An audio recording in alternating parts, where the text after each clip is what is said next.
नमस्कार, city news में आप सभी दर्शकों का स्वागत है। मैं हूं रिया गौड़ और आप देख रहे हैं जिले का number 1 channel city news Muzaffarpur. खबरों की ओर बढ़ने से पहले आइए एक नजर डाल लेते हैं आज की सुर्खियों पर। अहियापुर थाना क्षेत्र के गांव में दुष्कर्म का आरोप लगाकर हुआ 2 गुटों में हिंसक झड़प। अहियापुर थाना क्षेत्र के 0 माइल चौक के समीप बदमाशों ने महिला से छीने 82,500 रुपए। और मिठनपुरा थाना क्षेत्र के हरसभा चौक स्थित बर्तन दुकान का ताला तोड़कर 2 लाख के बर्तन की चोरी की गई। तो ये थी आज की सुर्खियां, अब खबरें विस्तार से। अहियापुर थाना क्षेत्र के एक गांव में दुष्कर्म का आरोप लगाते हुए 2 गुटों में हुई हिंसक झड़प। पुलिस की मध्यस्थता में मामला शांत हुआ। अहियापुर थाना क्षेत्र में बच्ची के साथ दुष्कर्म का आरोप लगाते हुए गांव के 2 गुटों में हिंसक झड़प हो गई, जिसके कारण पूरे गांव में तनाव की स्थिति बन चुकी थी।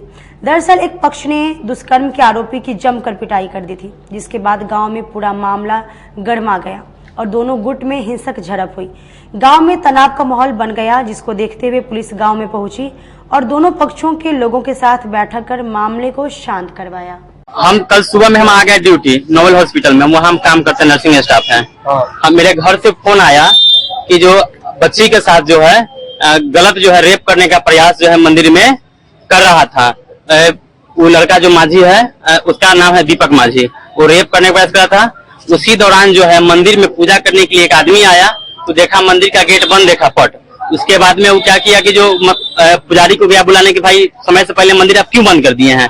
जब पुजारी आके जब देखता है तो मंदिर के अंदर में एक और आदमी थे जो पूजा करने के लिए आए थे। 2 आदमी आके देखते हैं अंदर में तभी बच्चा का जो कपड़ा पूरा नंगा है और वो अपना भी कपड़ा पूरा खोले हुए उसको रेप करने के प्रयास कर रहा था। जब वो लोग पकड़ने का कोशिश किए तो वो जो है हाथ छोड़ा के वहां से वो नंगे वहां से भाग गया। ठीक है, तो ये जानकारी हमको मिला, घर से फोन आया, हमको मिला सब जानकारी। कहा गया घर से कि जल्दी से जल्दी हो सके घरे आइए, यहाँ का मैटर देखिए क्या हुआ है। हॉस्पिटल से हम छुट्टी लेके हम घर गए हैं। घर जाने के बाद में हमको बहुत गुस्सा था कि भाई किसी के घर के बच्ची के साथ ऐसा होगा तो वो आदमी गुस्सा में रहेगा ही। हम हॉस्पिटल से घर गए, घर जाने के बाद उसको हम खोजने लगे। उसके बाद में वो जहाँ मुसर का एक और बस्ती है, मुसर विद्यालय, मुसर का बस्ती, वहाँ दारू, वहाँ चूहा बनता है, वहाँ पे ये जो है वहाँ दारू पी रहा था, वहाँ पे चूहा। लड़का का नाम है दीपक माझी, मुस्तफेपुर का। फिर उसको वहाँ से हम उसको पकड़ के लाए दरवाजे पे। क्या फोर्स भेजे थे दस्ती पार्टी वहाँ गई थी तो कुछ लोग हावी हो गए थे वहाँ, लेकिन फिर साइड से दस्ती पार्टी भेजे हैं तो सबका मामला शांत हो गया है। कितने लोगों तो हावी थे सर लगभग? टोली के लोग हैं जो यहाँ पर लोग थे, वही सब विचार करके लोग थे। बाकी सब शांत हो गया है। दोनों पार्टी को यहाँ का इलाज कराया जा रहा है। बताया जा रहा है सैकड़ों की संख्या में लोग पहुँच गए थे हमला करने के लिए। नहीं, ऐसा नहीं है। विवाद का कारण क्या रहा? क्लियर हम नहीं बता पाएंगे, और अधिकारी भेजे तो ही बताएंगे। अहियापुर थाना क्षेत्र के 0 माइल के समीप बदमाशों ने एक महिला से 82,500 रुपए छीनकर फरार होने में मामले का उद्भेदन किया गया। अहियापुर थाना क्षेत्र के ही 0 माइल के समीप 2 संख्या में बदमाशों ने पीड़िता बीज कुमारी देवी से 82,500 छीनकर फरार हो गए थे। ये घटना पुलिस के लिए कहीं न कहीं खुली चुनौती थी, क्योंकि जिस जगह पर यह घटना हुआ वह शहर का मुख्य भीड़ भाड़ वाला इलाका है। आसपास में लगे सीसीटीवी फुटेज में भी बदमाश के द्वारा शिक्षिका को हाथ पकड़कर साइड में ले जाते हुए देखा गया था। उसी के आधार पर पुलिस ने विशेष टीम गठित कर छापेमारी करते हुए एक बदमाश को गिरफ्तार किया है। बीते दिनों लूट होने के बाद शिक्षिका ब्रिज कुमारी देवी ने बताया था कि वह बैंक से पैसे निकालकर अपने घर जा रही थी। उसी दौरान 0 माइल चौक पर ऑटो से उतरी थी तो एक बदमाश ने उनके शरीर पर सत्तू गिरा दिया था। वहीं दूसरा व्यक्ति आकर उसे धोने के लिए साइड में ले गया। उसी दौरान हथियार के बल पर 82,500 रुपए छीनकर फरार हो गया था।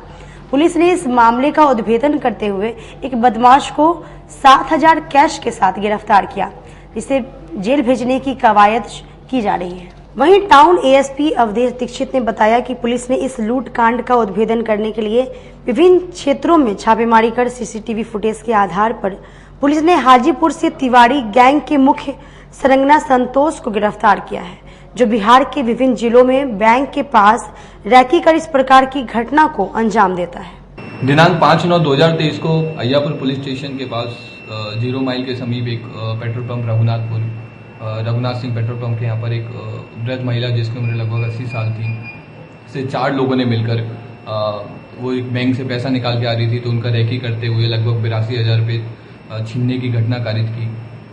इस घटना में कांड को दर्ज करते हुए एसएचओ अय्यापुर के नेतृत्व में एक टीम गठित की गई और टीम ने अलग अलग जगह के घटनास्थल से लेकर के बैंक तक के अलग अलग जगह के सीसीटीवी फुटेज का एनालिसिस किया गया। एनालिसिस से जितनी भी गैंग पूर्व में इस तरह के काम कर चुके हैं उन गैंग पे काम किया गया तो क्लियर हुआ कि एक तिवारी गैंग है जो हाजीपुर बेस्ड है और पूरे बिहार में अलग अलग जिलों में जाकर इसी तरह से बैंक में रैकी करके छिनतई, लूटपाट या फिर ठगी की घटनाएं कारित करते हैं। उन्हीं के द्वारा ये घटना कारित की गई है। इसमें अग्रतर अनुसंधान में जो इस गैंग का मुख्य सरगना है जिसका नाम संतोष तिवारी है जो हाजीपुर का रहने वाला है को गिरफ्तार किया गया है और उसके पास से घटना में लूटे गए या फिर जो ठगी किए गए 7,000 रुपये बरामद किए गए हैं और बाकी जितने भी इसकी गैंग के मेंबर्स हैं जो अभियुक्त हैं उनका भी पता लगाया जा रहा है और नाम उनका आ गया है, उनकी अभी गिरफ्तारी की जा रही है। लास्टली ये लोग सब पहले भी अलग अलग थानों से बिहार के अलग अलग जिलों के अलग अलग थानों से पूर्व में भी जेल जा चुके हैं। जातीय जनगणना सर्वेक्षण रिपोर्ट समय पर प्रस्तुत नहीं करने के विरोध में भाजपा ओबीसी मोर्चा के सदस्यों ने करानी चौक पर मुख्यमंत्री नीतीश कुमार का पुतला जलाया। भाजपा ओबीसी मोर्चा मुजफ्फरपुर के तत्वाधान में बिहार में हो रहे जातीय जनगणना सर्वेक्षण पर जनता का करोड़ों रुपए खर्च करने एवं समय पर जातीय सर्वेक्षण रिपोर्ट प्रस्तुत न करने के विरोध में महागठबंधन लठबंधन सरकार के नेतृत्व में करता मुख्यमंत्री नीतीश कुमार का पुतला दहन आज कल्याणी चौक पर किया गया। भाजपा ओबीसी मोर्चा के जिला अध्यक्ष विकास गुप्ता आदित्य ने बताया कि मुख्यमंत्री जी के 500 करोड़ रुपए का बजट जातीय जनगणना सर्वेक्षण करने के नाम पर दिया था, उसके खर्चा के ब्यौरा क्यों नहीं दे पा रहे हैं। इसके अलावा उन्होंने आज तक समय पर जातीय जनगणना रिपोर्ट को प्रस्तुत नहीं किया। मुख्यमंत्री स्वयं अपनी नाकामी को छुपाने के लिए प्रधानमंत्री जी को हमेशा से ही निशाना बनाते आए हैं एवं उन्हें बदनाम करते आए हैं। जनता भली भांति जानती है कि हमारे यशस्वी प्रधानमंत्री ने आरंभ से ही पिछड़ा एवं अति पिछड़ा वर्ग के लिए कितनी कल्याणकारी योजना दी है। जातीय आरक्षण का समर्थन भी सर्वप्रथम भाजपा के द्वारा ही किया गया। कृपया जनता को गुमराह करने का काम यह गठबंधन लठबंधन की सरकार अब बंद करे, अन्यथा समय दर समय ऐसा ही विरोध एवं इससे भी विस्तृत आंदोलन किया जाएगा। आज भारतीय जनता पार्टी ओबीसी मोर्चा पूरे बिहार प्रदेश में मुख्यमंत्री नीतीश कुमार जी का पुतला दहन किया है। विशेष रूप से इस कार्यक्रम का उद्देश्य ये था, माननीय मुख्यमंत्री जी ने जो जनता का पैसा 500 करोड़ रुपया जो जातीय जनगणना सर्वेक्षण में जो खर्च किया है उसकी अभी तक किसी को नहीं मिली है। वो डेटा प्रकाशित करने के लिए हम लोगों ने आज विरोध किया है। साथ ही साथ उन्होंने जातीय जनगणना जो कराया है उसका अभी तक सर्वेक्षण रिपोर्ट अभी तक जारी नहीं हुआ है। डेट पे डेट तारीख मिल रही है और साथ ही साथ वो भारतीय जनता पार्टी सहित माननीय यशस्वी प्रधानमंत्री जी का वो विरोध करते हुए और विरोध करवाते हैं कि वो अति पिछड़ों का आरक्षण दिलवाने का विरोध करते हैं। इसी के विरोध प्रदर्शन में हम लोग मुख्यमंत्री नीतीश कुमार जी का आज पुतला दहन किए हैं। शहर में चल रहे स्मार्ट सिटी के कार्यों पर north Bihar chamber of commerce ने सवाल खड़े किए। शहर में स्मार्ट सिटी परियोजना के क्रियान्वयन में अनियमित बरतने का आरोप लगाते हुए व्यवसायियों ने सवाल उठाया है। North Bihar chamber of commerce और इंडस्ट्रीज के अध्यक्ष श्याम सुंदर भीमसरैया और महामंत्री सज्जन शर्मा के नेतृत्व में एक प्रतिनिधिमंडल ने मंगलवार को नगर आयुक्त को ज्ञापन सौंपा है। इसमें कहा है कि बिना मास्टर प्लान के शहर में स्मार्ट सिटी का कार्य किया जा रहा है। इससे शहरवासियों के लिए परेशानी का कारण बन गया है। कार्यों की प्रगति काफी धीमी है। इससे शहर की हालत नरकीय हो गई है। नल जल योजना के लिए जो पाइप बिछाए जा रहे हैं वह बहुत ही निम्न स्तर की है, लगाने के कुछ दिन बाद ही टूटने लगती है। स्मार्ट सिटी में डीपीआर का पूरा रिकॉर्ड बोर्ड पर लिखकर कार्यस्थल पर लगाने की मांग की है। कहा कि बिजली और टेलीफोन तार व गैस पाइपलाइन को अंडरग्राउंड कराने के बाद ही सड़क का निर्माण किया जाना चाहिए, जबकि सूतापट्टी में ऐसा नहीं हो रहा है। फेस लिफ्टिंग के कार्य 2 कोट में रंग करना था, जबकि एक ही कोट में रंग हो रही है। सूतापट्टी में नल और सड़क कार्य का निर्माण 4 माह पहले शुरू हुआ था, जो आज तक पूरा नहीं हुआ है। इस कारण व्यवसायियों को काफी परेशानी का सामना करना पड़ रहा है। सूतापट्टी में कुछ जगहों पर नाला बनाने के बाद पीवर ब्लॉक बिछाया गया, फिर तार बिछाने के लिए इसे उखाड़कर कहां फेंक दिया, इसकी किसी को जानकारी नहीं है। वही चैम्बर ऑफ कॉमर्स के अध्यक्ष श्याम सुंदर भीमसरैया ने बताया कि बैरिया से सरियागंज तक सड़क निर्माण कार्य शुरू हुआ, लेकिन अब तक अधूरा है। तिलक मैदान रोड में नवनिर्मित नाले की जांच पटना से आई टीम ने की थी। इसकी रिपोर्ट में टीम ने गुणवत्ता को लेकर असंतोष जाहिर किया है। इस दिशा में कोई कार्रवाई नहीं की गई। शहर के गली मोहल्ले में जल जमाव की स्थिति है। उत्तर बिहार वाणिज्य एवं उद्योग परिषद का एक प्रतिनिधि मंडल कल नगर आयुक्त से मिलकर वर्तमान परिस्थिति में जो जल स्मार्ट सिटी के अंतर्गत जो कार्य हो रहे हैं उस कार्य की अत्यधिक शिथिलता बढ़ती जा रही है। हम लोगों ने उनसे अनुरोध किया है कि आने वाला समय तो पर्व त्योहारों का है, उसको आपको विशेष ध्यान रखना चाहिए ताकि कि किसी की भी व्यापारियों का आर्थिक शोषण नहीं हो, उनको व्यापार करने में कठिनाई नहीं महसूस हो। यह है कि किसी भी करके उसमें अगर किसी द्वारा अगर केबल को डाला जाता है और फिर उसके बाद 10 दिन, महीना भर, 20 दिन के बाद फिर दूसरा डिपार्टमेंट आता है और फिर उस जगह को गड्ढा कर देता है, तो अभी शहर के आम लोगों का रहना दूभर हो गया है, चलना दूभर हो गया है। इस शहर का जो हृदय स्थल है, व्यापार का जो मुख्य केंद्र है सूतापट्टी, आप जा करके देखिए कि वहाँ की सड़कों पर चला नहीं जा सकता है, आप पैदल नहीं चल सकते हैं। तो इस स्थिति में हमारे व्यवसायी व्यापार कैसे करेंगे, यह एक बहुत चिंता का विषय है। स्थिति यह है कि मुजफ्फरपुर की खुशीराज के परिजनों ने न्याय दिलाने की मांग को लेकर पूर्व जिला परिषद अध्यक्ष इंदिरा देवी ने लोजपा पार्टी के प्रदेश अध्यक्ष से मुलाकात की। खुशीराज के परिजनों को न्याय दिलाने की मांग को लेकर पूर्व जिला परिषद अध्यक्ष इंदिरा देवी ने लोक जनशक्ति पार्टी के प्रदेश अध्यक्ष राजू तिवारी से बुधवार को सर्किट हाउस में मुलाकात की। प्रदेश अध्यक्ष ने पूर्व जिला अध्यक्ष इंदिरा देवी को यथासंभव प्रयास करने का भरोसा दिया। बता दें कि बीते दिनों बोचहा थाना क्षेत्र के भगवानपुर ढटैया गांव निवासी प्रकाश कुमार की बेटी खुशीराज का मिठनपुरा स्थित एक हॉस्टल में शव मिला था।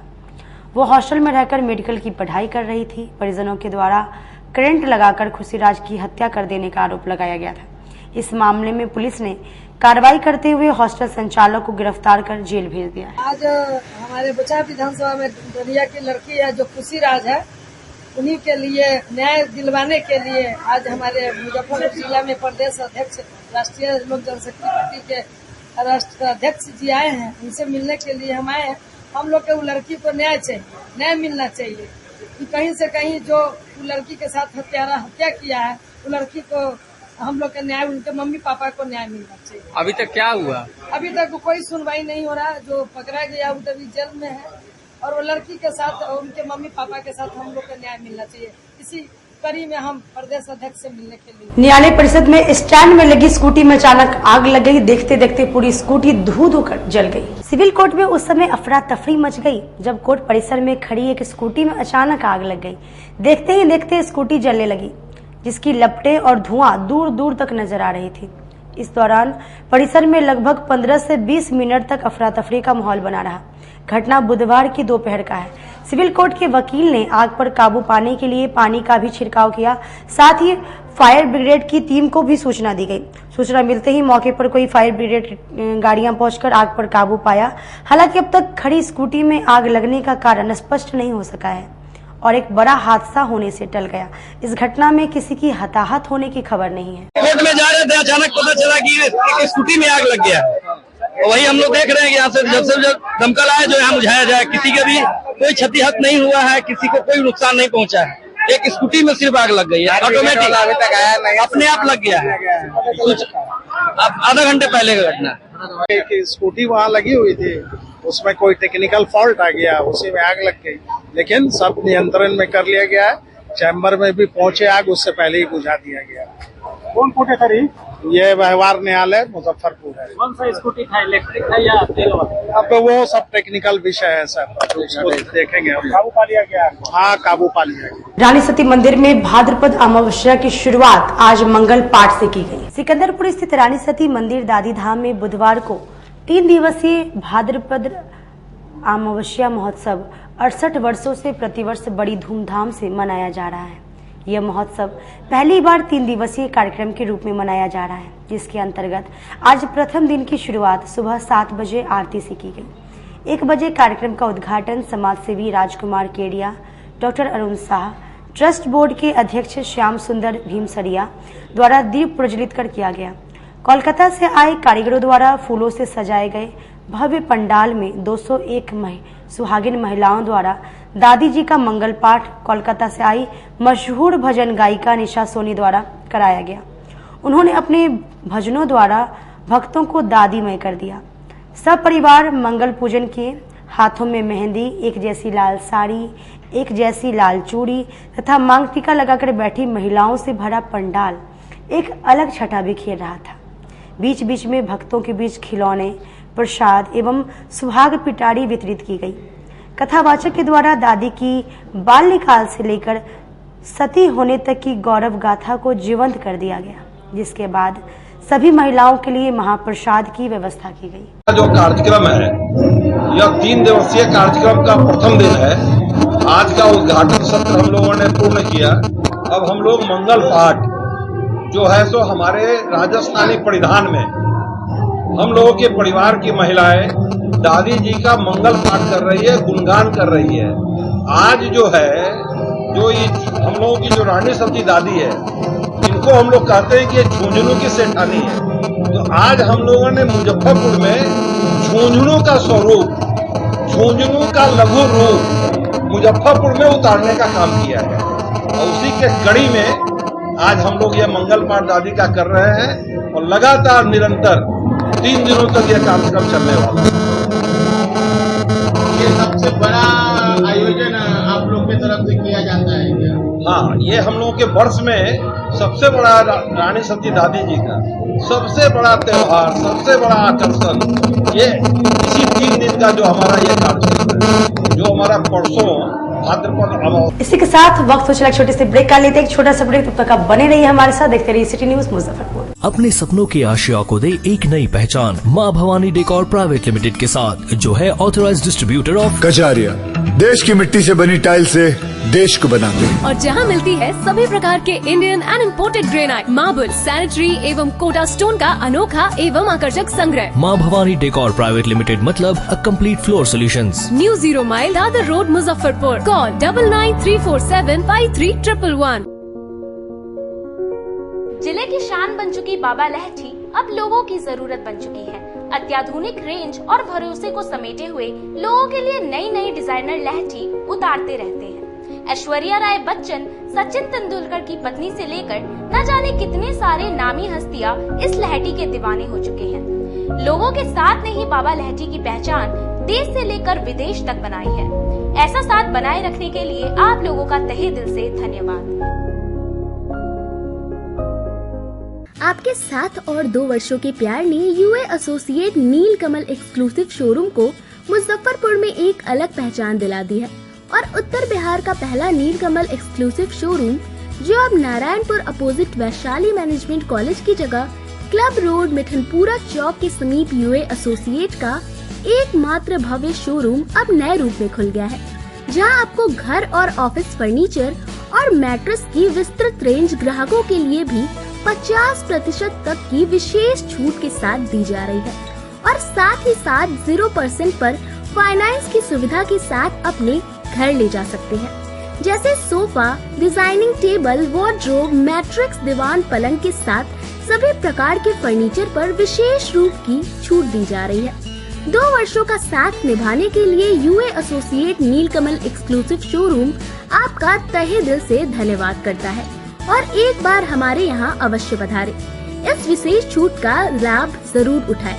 यूए एसोसिएट नीलकमल का फर्नीचर शोरूम नारायणपुर से हट करके मिठनपुरा चौक के समीप क्लब रोड में हम लोगों ने अभी स्थापित किया है, जहां आपको होम फर्नीचर के, ऑफिस फर्नीचर के विस्तृत रेंज देखने को भव्य रूप से मिलेंगे और हमारे पास मैट्रेस की भी एक बहुत अच्छी रेंज उपलब्ध है और साथ ही साथ हमारा लगन का भी काफी भारी डिस्काउंट ऑफर चल रहा है, जिसमें 40% तक की छूट दी जा रही है और साथ में हमारे यहाँ फाइनेंस की भी सुविधा है, जिसमें आप बजाज से, एचडीएफसी से 0 डाउन पेमेंट पर भी सारी चीजें ले जा सकते हैं।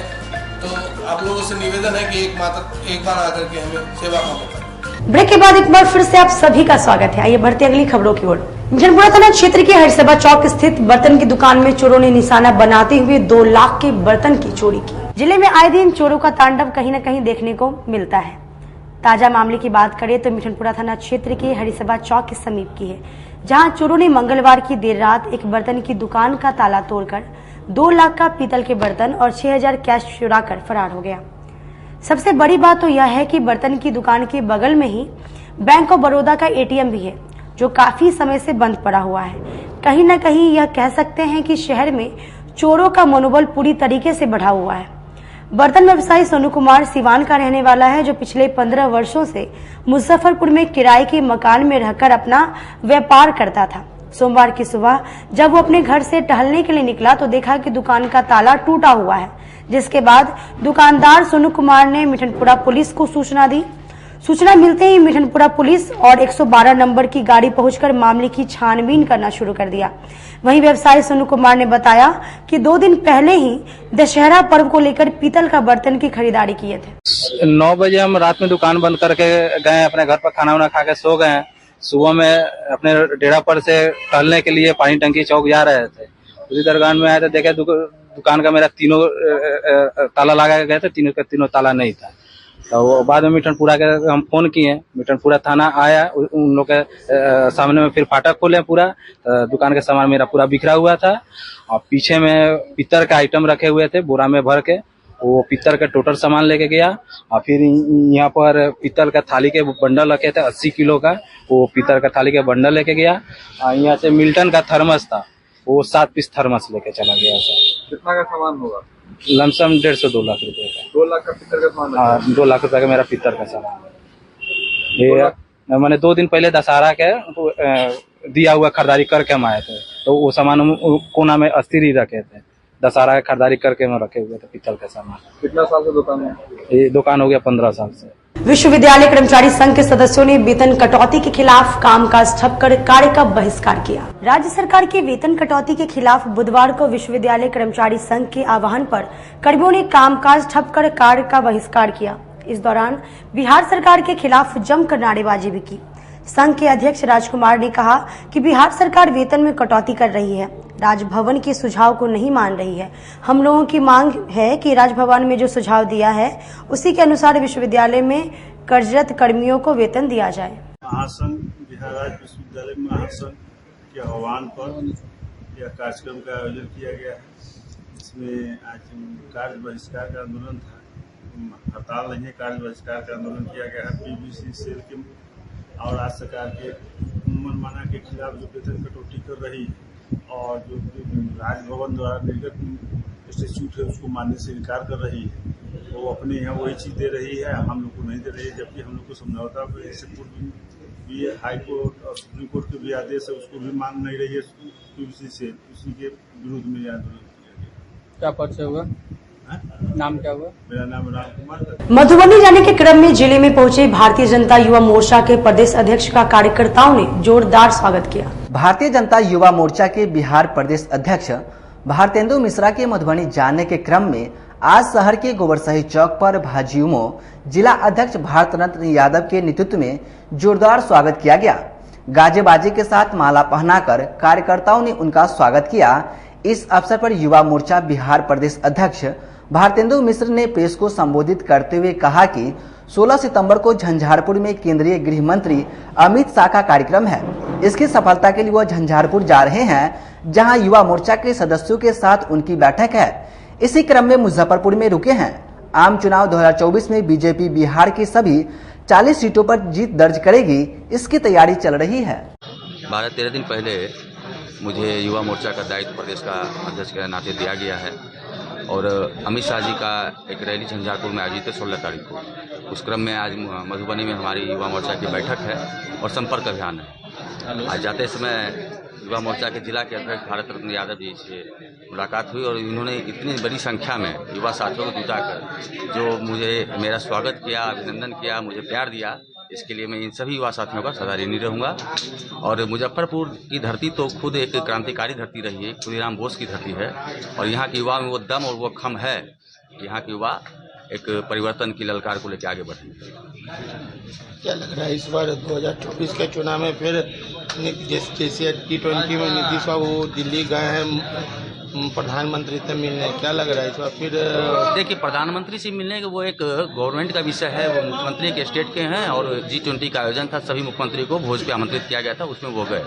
लेकिन जहाँ तक बात है 2024 चुनाव की, तो निश्चित रूप से 40 का 40 सीट यहाँ पे एनडीए गठबंधन भाजपा जीतने जा रही है।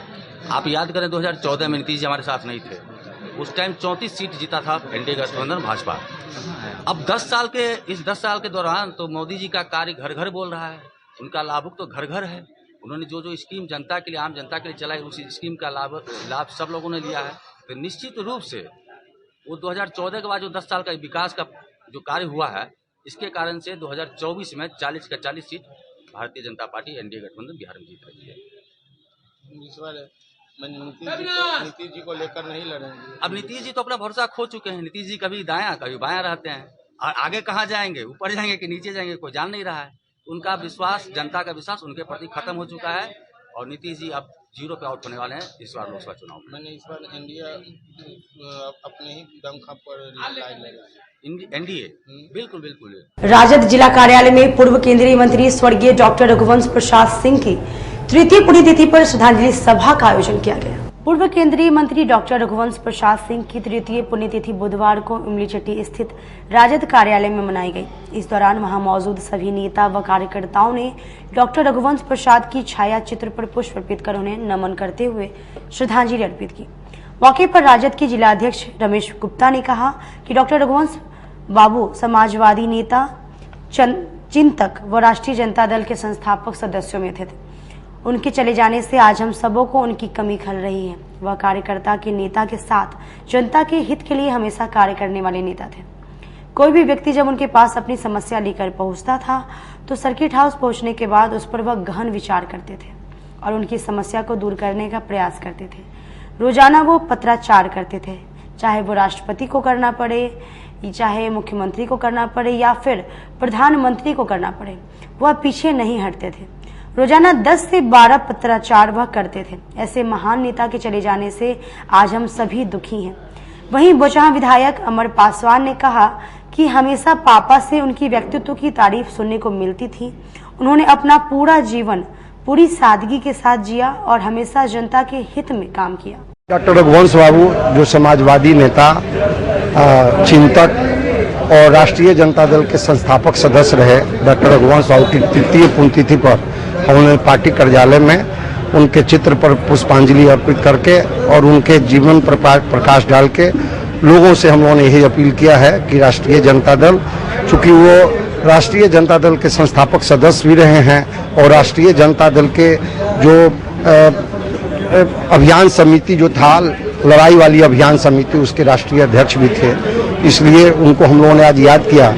उनके साथ हम लोगों को पहले स्टूडेंट लाइफ से साथ रहने का, बाद में 96 में जब पहली बार पार्लियामेंट चुनाव लड़ने के लिए आए थे, एक सेगमेंट का इंचार्ज के रूप में, उस समय मैं प्रखंड अध्यक्ष हुआ करता था, उस समय एक सेगमेंट के रूप में उनके साथ काम करना और तब से लेकर मरणोपरांत तक उनके साथ हम लोग रहे। जब इनकी तबीयत खराब हो गई तो 3-4 दिन के लिए हम लोग दिल्ली जाकर इनके साथ रहने का, वाकई में ये महसूस नहीं होने दिया। अंदर से इनको लग रहा था कि हम बचने वाले नहीं हैं, लेकिन अंदर से महसूस इन्होंने नहीं होने दिया कि हम जाने वाले हैं। और हम लोग के साथ तो ऐसा ही बर्ताव 24 घंटे में 12 घंटा। संत रविदास महासंघ के सदस्यों ने आपराधिक घटनाओं पर रोक लगाने की मांग को लेकर समाहरणालय में धरना दिया। जिले में बढ़ रही आपराधिक घटनाओं पर रोक लगाने की मांग को लेकर बुधवार को संत रविदास महासंघ ने कलेक्ट्रेट में धरना दिया। इस दौरान बिहार सरकार और पुलिस प्रशासन के खिलाफ जमकर नारेबाजी की गई। धरना को संबोधित करते हुए प्रदेश महासचिव जय मंगल राम ने कहा कि बिहार में अपराधियों का बोलबाला है। आए दिन जिले में आपराधिक घटनाएं घट रही हैं, लेकिन प्रशासन सोई हुई है। अपराधियों को पकड़ने के बजाय पुलिस संत रविदास महासंघ के सदस्यों पर झूठा मुकदमा कर फंसा रही है। रास्ते के विवाद को लेकर महासंघ के सदस्यों पर झूठा मुकदमा कर दिया गया है। हम लोगों की मांग है कि पुलिस प्रशासन मुकदमा वापस ले और जिले में आपराधिक घटनाओं पर रोक लगाई जाए। आज हमारी मांग 12 सूत्री मांग है। मांग के लेकर के जिलाधिकारी के समक्ष बैठे हैं। जो मुख्य मांगे हमारी हैं, जो मुजफ्फरपुर में अपराधी का बोलबाला है, इस पर जिला प्रशासन की ओर से लगाम लगाया जाए। अगर नहीं लगाम लगाते हैं तो रविदास महासंघ इसका लेकर के लगाम लगाने के भी हाल जानते हैं। क्या कुछ मांग है? और हमारी मांग है जो भूमिहीन है वो भूमिहीन को अविलंब वास्तविक पर्चा दे और उनको जमीन मुहैया कराया जाए। और खबरा में जो हमारे संघ द्वारा दर्जनों लोग का फंसाया गया हत्याकांड में, वो अविलंब उनको जांच करते हुए बरी किया जाए, ताकि अगर बरी ना करते हैं तो मैं जिला प्रशासन का भी ठिकाना लगाने का काम करते हैं रविदास महासंघ। और हमारी कांटी में भी इसी तरह जो एक ललिता देवी नाम का महिला है, जो इसका काम है धंधे हैं, जो जानबूझ करके किसी दलित को फंसाया जाता है, जो आज वह घर से बेघर हो गए हैं। इस पर भी मैं डीएसपी ऑफिस से मांग करता हूं कि इनको जांच करते हुए दोषी लोग हैं उनको अविलंब बरी किया जाए। आज के लिए बस इतना ही। कल फिर मिलेंगे कुछ नई खबरों के साथ। तब तक का मुझे और मेरी पूरी न्यूज टीम को दी इजाजत। नमस्कार।